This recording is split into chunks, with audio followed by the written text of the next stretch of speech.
Okay. So if you eat something like this, does your body go beep or does it go? Well, just like the barcode on this box does for the cashier at the store, our bodies know the barcode for healthy food. If it's made for shelf life, it might not be good for your life. My name is Tyler with Freedom Table. Welcome to Table Talk. This is our live webinar where we learn all about food labels and how to understand them. Today, we are talking about how the front of the box sells you, but the back of the box tells you. So we have two things to go over today. The first of which is that I hope you have a clear understanding of how the front of the box is marketing to you and how the back of the box is telling the truth about what's inside. So the second thing that we're going to go over is that if a product is barcoded, it's branded, and branded products need to be sold. Here's where we'll get into the physical packaging of the product and whether or not that should make you consider if you really want what's on the inside. Now, I need to be clear, my intention is not to bash any of these companies. I have a lot of examples for today, so also bear with me. I might have to try and remember what to do, but I have them on this side and we'll move them to that side when we're done with them. So my intention is not to bash any companies or anything like that, or even say that you shouldn't eat these products. I just want to illustrate the marketing and how the back of the box and what's inside of the box correlates to what is being said on it. So I just want to guide you through that process of decoding the marketing into truth, putting the packaging into perspective, and how that can steer your decisions one way or the other. So our first main thing is the front of the box claims versus the back of the box truths. We need to remember that the front of the package is advertising. This product is on a shelf next to many others just like it. They have to be differentiated and draw attention from the consumer to guide us to try and get us to purchase that one. Almost all claims on the front of the box need to be taken with a grain of salt. This is marketing, not ministry. If I said that I worked in the ministry, you might say that I was like guiding people to the truth or providing answers or bringing hope to a situation.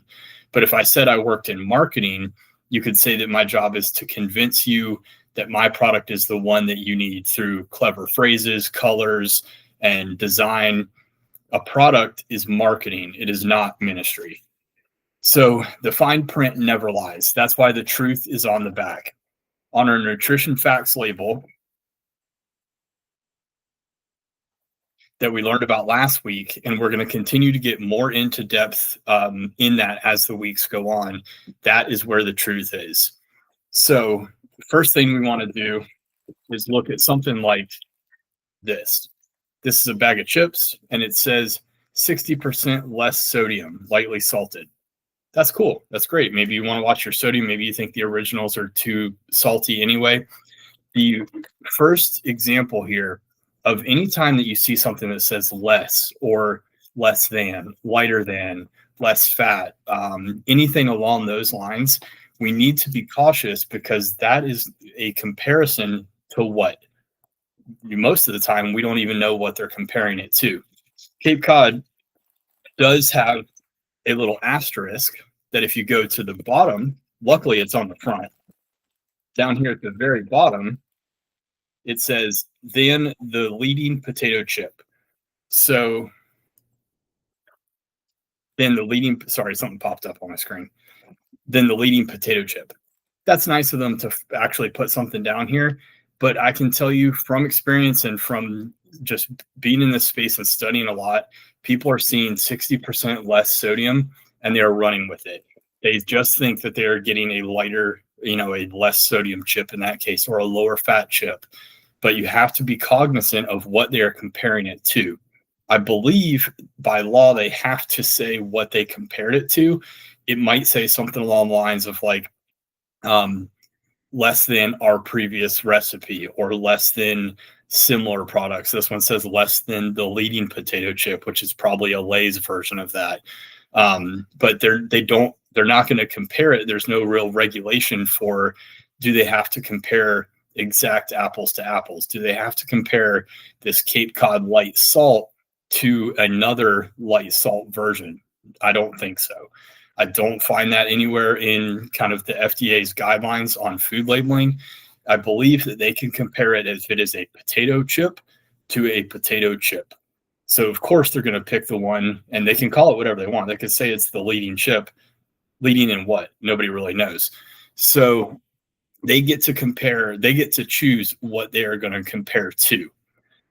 On the back of the box, we're going to find a lot of answers in the ingredient section. The ingredients on a food label are listed in a particular order, that is by weight. Fortunately for us, things that we should limit tend to be heavier, like sugars, oils, and a refined flour. Those are generally going to be heavier products, so they should be near the top of the ingredient list or listed first in the ingredient list. Those are things that most people are generally trying to avoid. So the first 3 items in that ingredient list are the vast majority of what you are consuming when you eat this product. This stands true with ingredient lists that are kind of small, all the way up to maybe it has 8 or 10 or even 15 ingredients. The first 3 are most of what the vast majority of what you are actually consuming. The rest of it is very nuanced little things, especially when the ingredient list starts to get longer. I would say over 8 or 10 ingredients. Most of the bottom end of that is stuff that gets added for texture purposes, for preservative, for shelf life, for things like that too. And they're in very small quantities, but the list gets that long, and those are not going to weigh that much because they're not using that much, but it's something that's being added in processing to get a certain end result. So we do have, actually might have forgot to grab those, but we'll keep going. So we can understand that we're being marketed to by the front of the box. If something says less sodium, that is a marketing effort, and a marketing effort only. It's lipstick on a pig. They know that terms like whole grain, low fat, light, 60% less fat, 60% less salt, whatever it is, will get your attention. And most people are not going to bother worrying about what that's in reference to. They see something that says, oh, this one's the healthier option. That's where I'm going to go. That is marketing. Those terms all have good stigma, something like made with whole grains, made with whole wheat flour, whatever it is. Those have good stigma, but the ingredients list tells us an entirely different thing sometimes. So claims like less fat and stuff that's great that it has less fat, and it definitely has less fat than something else. But we need to really pay attention to what they might be comparing that to. So we're going to move on. We're going to do probably all these examples at the end, just so we can kind of go through them, as opposed to trying to just get them in here, because I have things that I want to say about each of them. I just don't exactly recall where it kind of fits. So I think it'll make more sense to do those at the end, to just kind of go through them. So our second topic of the night is barcodes and boxes. The reality of the barcode is this: if something has a barcode, it is a product. Products are engineered for profit, consistency, shelf stability, and they have to be sold. You've probably noticed that in the produce section at the grocery store, there aren't that many barcodes. Maybe on a packaged zucchini, when there's 2 or 3 of them on a tray, that's going to have a barcode, or a bowl of the cut fruit that they cut up for you. If you take a banana up to the cashier, it does not go beep on the register. The banana does not have any packaging associated with it. The banana does not have a barcode. Every layer of packaging adds distance. Cookies are a good example of this. Oftentimes, cookies are in a box. You buy them in a box. Inside of the box is a sealed foil bag, whatever that material is. Inside of the foil bag, the cookies are sitting in a tray. Every layer of packaging is distance, and it shows you how far they have processed a product. And you can remember that with the letter P. The more a product is packaged, the more it is processed, and the more it needs to profit. You may have even noticed on cookies, all of those layers of packaging is another place where they can add branding. They can add marketing. So if you have a box of Oreos, for example, or some kind of thing that comes as a cookie that comes in a box, that is loaded with marketing and advertising. You open it, The foil sleeve nowadays usually has some kind of branding at least, or marketing material on it. It might say something like "Rip me open, can't stop eating them," whatever. It might just say the name of the product. Is more branding and processing, or more branding and advertising. If they went through all this trouble to make these cookies, but they went stale on the shelf in 2 days, they would be losing a ton of money. They need these things to last. So they process it and package it to protect the profit. Extending the shelf life of a product is usually done with less than desirable ingredients. Most people these days, I feel like, are trying to avoid things associated with processing, things associated with shelf life, which is things like preservatives. So what I want to show you for sure here is I have a package of these halos, like a little, I don't know what you technically call them, an orange mandarin, whatever it is. So this package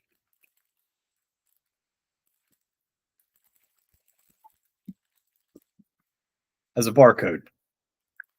If this is just a mandarin or an orange, why does it have a barcode?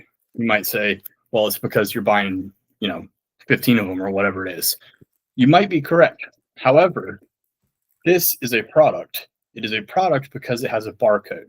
Regardless of what's inside, we can clearly see that it is just a fruit. And there's not a whole lot you can do to a fruit. But if we look it doesn't have a nutritional facts panel because it is just a fruit that was picked off a tree. I don't know how to say it technically correct, but things that grow, if you're just selling them as is, they don't need a label, a nutrition fact panel. So on the halos, next to the barcode, it says coated with vegetable and or lac resin based wax. Might sound a little scary. Coating fruits and vegetables with wax is something that is extremely common. However, that tells us that product went through some level of processing. It was processed because it was not picked off the tree and set on the shelf. It was picked off the tree, cleaned, and a wax was applied to the exterior, which means that was processed is why it has a layer of packaging. So this product, even though it is what it is, we can see it. It has a barcode that almost always implies some level of packaging or some level of processing. So to try and bring some relief, it's not all doom and gloom. I'm not saying you should cut out everything in a box or never buy a barcoded food again. What I want you to do is have a realization that you are being sold to, and to have the awareness and the discernment to flip it over and find out for yourself what's the truth, what's actually in there. Let's not give in to these, fancy designs, great colors, call outs on the box saying this product has X amount of protein in it or whatever it is. You are being sold to on the front of the box. We need to find out and make a decision for ourselves if we want to continue with what's on the inside, and we get that information to make the decision from the nutritional fact panel and the ingredient list. So let's see here. So we'll go through some examples, and I'll try my best to hold them still. Here we have some knockoff brand Ritz crackers. Okay. Original snack baked crackers. Lucky, nice enough for us. It says up here in the corner, no artificial colors, no trans fat. We learned last week that trans fats are all banned, so why bother? But it makes it look good. No cholesterol. Okay, it's a cracker. It probably shouldn't have that anyway. And low saturated fat. Anything that is related to fat, for them to be able to call it low fat, it needs to have less than 1 gram of fat per serving. So this product has more than 1 gram of fat, but it does have less than 1 gram of saturated fat. Saturated fat is the bad kind that we don't want to consume. And we can remember that because saturated means it sat right on your belly. So they're able to make a claim that it has low fat, but by specifying that it has low saturated fat, which it does, it only has 0.5 gram. That's less than 1, obviously. the whole serving has 4 grams of fat in it. Not necessarily a bad thing. The rest of the other, listed below is a poly unsaturated and mono unsaturated. Those are both fine. Unsaturated is okay. But they can't call this product low fat. They have to say low saturated fat because it does have more than 1 gram.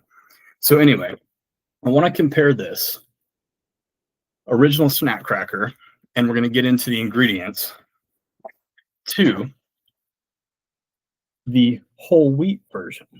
Wheat snack baked crackers. Up at the top corner here, we have, this is probably backwards for you anyway, so I know that we have a big call out here. Let's point something out real quick. No artificial colors. That's good. 0 grams trans fat is the next one in kind of smaller print.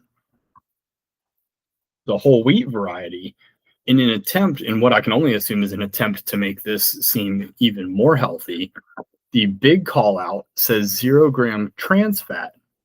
That's awesome, except we know that trans fats are banned anyway. So, but in an attempt to make this seem healthier as the wheat snack version, we are making a big call out for 0 grams of trans fat. It also says no cholesterol and low saturated fat, like the other one. So you would think that the original snack and the wheat version would be much healthier, right? Made with whole wheat flour. Great.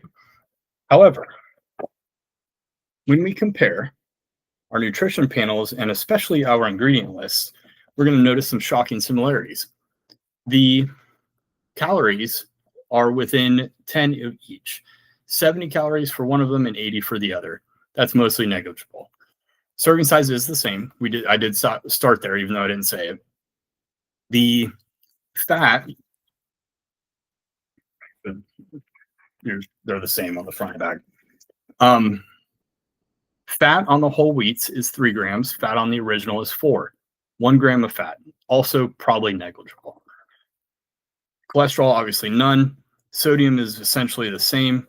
They have the same exact amount of carbohydrates, the same amount of fiber, the same amount of sugar, which is 1 gram. So again, that's 1 gram is, I want to say 4. I don't want to misspeak. I know what the teaspoon conversion is, but I'm not 100% confident. Protein the same. Vitamins throughout the same, which is 0.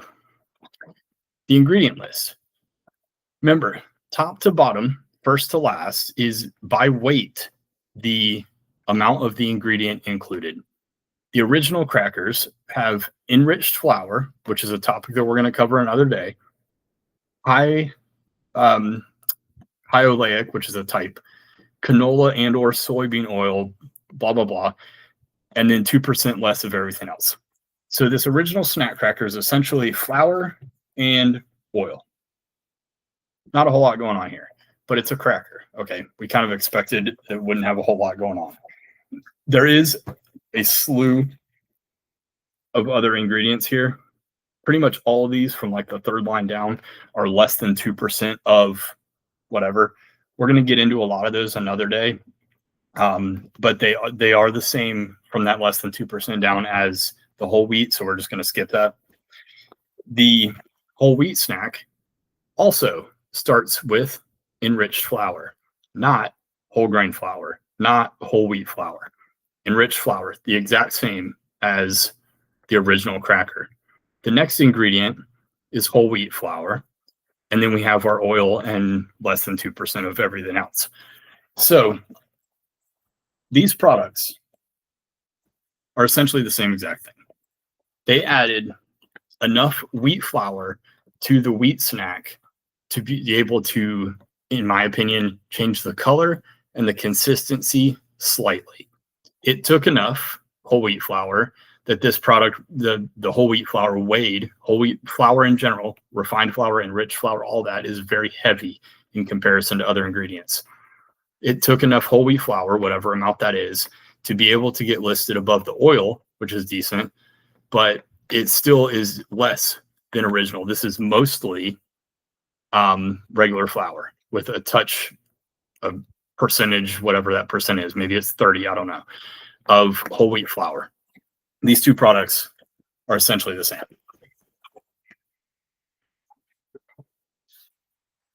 Next, we will talk about the Southern Grail, Duke's mayonnaise. Okay. I'm going to compare this Duke's mayonnaise to the healthy version made with olive oil. It says half the fat and calories of regular mayo, asterisk. See side panel, and I'm talking microscopic font. See side panel for nutritional information.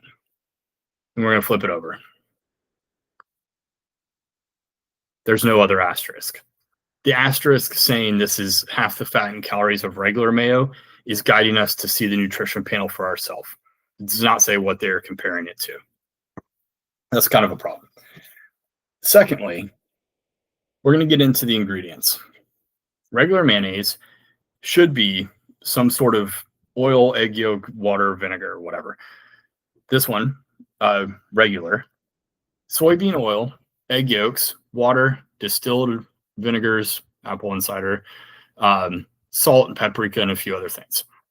So the super healthy version, made with olive oil, starts with water. Then it goes into oil, olive oil, another kind of oil, starch, which we're going to touch on here in a second, egg yolk, the vinegar, salt, paprika, whatever else is in here. So given that this one, regular old boy, started with oil, egg yolks, water, vinegar, this one starts with water, oil, olive oil, vinegar. That tells me that this olive oil variety is essentially watered down. They add enough olive oil to maintain consistency, and the water they added is probably mixed with the modified food starch, just like you would do a cornstarch slurry if you've ever made like a sauce in a pan before. That's basically water being the first ingredient versus regular means this is watered down. They watered it down enough, mixed with food starch to maintain the consistency to be able to squeeze in their olive oil to get this product here. Now, it's not saying this is not a better option, it is, but know that this is screaming that it's made with olive oil and it's the healthier version. This is watered down mayonnaise with olive oil added to bring it back to life.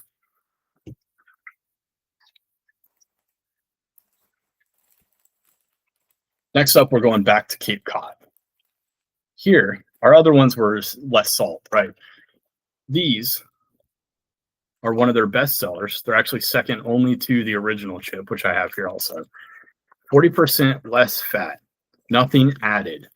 Asterisk leads us to say, then the leading potato chip. Noteworthy because, I don't know if this sounds terrible playing with bags of chips on here either, but we'll find out. The original Cape Cod version essentially doesn't have any kind of screaming call out. It's non-GMO, organic. We're going to talk about this tag at a later date also. And it does say here at the very bottom, no artificial colors, flavors, or preservatives. Cool. So you would think, if you're looking at these next to each other on the shelf, this one's clearly the choice, right? Less fat. But they are not compared to each other. This is less fat than the leading chip. This is less fat than probably a Lay's Original or whatever the most unhealthy chip they could find. Not to each other. Brands are not going to compare themselves to themselves because they want to be able to sell both of these. If we flip it around, we know that's the case because one, they said the leading potato chip. Two, the original has 8 grams of fat. The 40% less fat version still has 6 grams of fat. That is not 40%. 6 grams is not 40% of 8. 40% of 8 is less than 4, right? Less than half. So it does definitely not have 40% less fat than its compartner or compatriot next to it on the shelf. So just realize 40% less fat does not mean less fat than this. It means less fat than the worst option they could find. What else do we have here? I feel like I'm missing a box. Might stand up here in a second, look for some. So, speaking of Lay's, this is our last little potato chip. Potato chips are a really easy example to illustrate points. Obviously, the thought here is going to apply to a lot of things. Anytime you see those less than 40% this, 60% that, it's going to apply across the board. Chips are a very easy example of this, which is why I'm using them a lot. Lay's salt and vinegar flavored chips. Okay. This is an original bag. People have buy millions of these a day, probably, right? So if you recall from last week, I mentioned that potato chips in general adjust the serving size to match a 140 to 160 calorie per serving range because they do not want to stand out. And there's only so much you can do to a potato that's fried in oil, even if it's baked or air fried, to get those calories any different. You really can't. So because of that, these have 160 calories per serving. Lay's, it's a potato chip, right? But then in the healthy section of the store, the bougie expensive section, we have the Good Crisp Company. Now that's a healthy looking logo. Up at the top here, all taste, no guilt. Sea salt and vinegar, same exact thing. Potato crisps. That's fancy. From the Good Crisp Company. Again, same GMO sticker and a gluten-free sticker. It's a potato. Of course, it doesn't have gluten in it. We're going to spin this around all across. You'll notice one thing. When you have screaming health companies here, they're going to put every single possible thing they could, that this wasn't farmed by some poor Vietnamese kid and all this other stuff, right? It's important to us. This product is gluten-free, soy-free, nut-free, dairy-free, blah, blah, blah. You have a little family photo here, the whole thing. I wanted to make something I felt good about giving my kids. So I created these guilt-free crisps. This is probably a great company. Okay. Like I said, I'm not trying to bash them. I'm using them to illustrate a very important point. You would think that these are way healthier than this, right? False. They're exactly the same. Not exactly. They're in the range. 140 calories per serving. Now you might say, well, the serving size is probably way higher. Less. These have 14 chips on a serving. The Lay's was 17. So these, I didn't do the math. I should have done the math on this. I wonder if you ate 17 of these, if it would be 160 calories like the Lay's. Probably pretty close. So with that said, health marketing, advertising. This little, what does this say down here? Certified sustainable palm oil, blah, blah, blah. All this stuff here. This is all marketing. This product is not any healthier than the Lay's. You might say, well, it's probably made with better ingredients, right? Ingredients. First one on both of them, potatoes. Second one on both of them, oil. Then a form of starch and seasoning to make the sea salt and vinegar seasoning. Potatoes, oil, starch, seasoning. That's it. These are not that different, especially when it comes to a health perspective. This is marketing, not ministry. So we're about at the time here for the night. I just launched a jumpstart program called First Plate that I would love for you to join. It's a 1-week kick in the butt, not mean, where you were going to get guided instructions every day to start forming better habits around food. It's simple, it's practical, it's built for real life. And I can promise that if you can implement even half of it, maybe a third of it, that you're going to be off to the races for forming good habits around food. As always, if you're interested in one-on-one guidance or have a group of friends, a Bible study, coworkers, employees that you would like to set up an in-person custom tailored workshop, I would love to talk to you. Thank you so much, and we'll see you next week.